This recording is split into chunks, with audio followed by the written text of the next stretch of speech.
راضی برضائے رب، رب کی رضا پر راضی رہنا.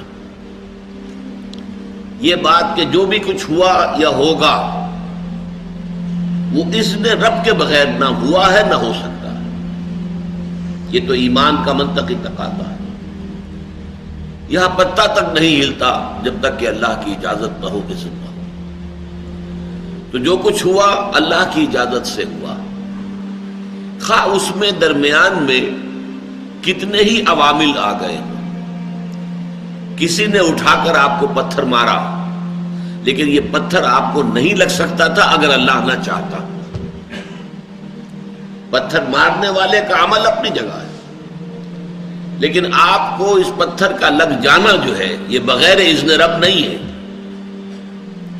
لہذا اس کو سمجھیے کہ اللہ کی طرف سے آیا. ایک اس میں لطیفہ بھی ہے کہ ایک وہ درویش یہ کہتا ہوا جا رہا تھا ایک جذب کی کیفیت میں، جو رب کرے سو ہو، جو رب کرے سو ہو، جو رب کرے سو ہو. ایک شخص نے اٹھا کر اس کے سر پہ پتھر نے مارا. اس نے پلٹ کر دیکھا تو شخص نے کہا مجھے کیا دیکھتے ہو، جو رب کرے سو ہو. اس درویش نے جواب دیا کہ یہ پتھر مجھے تو رب کے مارے ہی لگا ہے، لیکن میں دیکھ یہ رہا تھا کہ بیچ میں منہ کس کا کالا ہو گیا، کس نے اپنے لیے جو ہے وہ عذاب اللہ کا کما لیا. ورنہ مجھے بہرحال یہ پتھر لگا ہے تو اس میں اذن رب شامل ہے. اچھا، اب جو شے اذن رب سے ہو رہی ہے، بندہ مومن کا اگر اپنا تعلق اللہ کے ساتھ مخلصانہ ہے، اس میں منافقت نہیں ہے، اس میں ریا نہیں ہے، اس میں دھوکہ نہیں ہے، اس میں فریب نہیں. مخلص، مخلصین لہ الدین، تو اللہ تعالیٰ کا تعلق بھی اس کے ساتھ ریسیپروکیٹ کرتا ہے. اللہ تعالیٰ انا عند ظن عبدی بی، حضور یہ اللہ کا قول ہے حدیث قدسی میں کہ میرا بندہ میرے بارے میں جو کچھ گمان کرتا ہے میں وہی سلوک اس کے ساتھ کرتا ہوں. اللہ تعالیٰ بھی مخلص ہے. اللہ تعالیٰ کی مرضی کے بغیر کچھ نہیں ہو سکتا. تو یقیناً جو کچھ ہوا ہے اس میں میرے لیے خیر ہے، چاہے فوری طور پر مجھے ناگوار گزرا ہے، مجھے تکلیف ہوئی ہے، میرے لیے یہ شے جو ہے ناپسندیدہ ہے، لیکن ان دی لانگ رن مجھے یقین ہے کہ اس میں خیر ہے. بیدک الخیر انک علی کل شیء قدیر. اے اللہ تیرے ہاتھ میں خیر ہی خیر ہے، تو ہر چیز پر قادر. اچھا، جو ہوگا وہ بھی اذن رب کے بغیر نہیں ہوگا. یہی تصور اس کے بارے میں ہونا ضروری ہے. اسی کا نتیجہ یہ نکلتا ہے جس کو قرآن مجید بار بار کہتا ہے، بار بار کہتا ہے، بار بار کہتا ہے، لا خوف علیہم ولا هم یحزنون. کیا مطلب اس کا؟ نہ ان پر کوئی خوف ہے نہ حزن سے دو چار ہوتے ہیں. عام طور پر یہ سمجھا جاتا ہے کہ یہ آخرت میں ہوگا. آخرت میں تو بتمام و کمال ہوگا، دنیا میں بھی ہوتا ہے. خوف کس بات کا بھائی؟ ہوگا وہی جو میرا رب چاہے گا. وہ میرا دوست ہے، میں اس کا ولی، وہ میرا ولی. الا ان اولیاء اللہ لا خوف علیہم ولا هم یحزنون.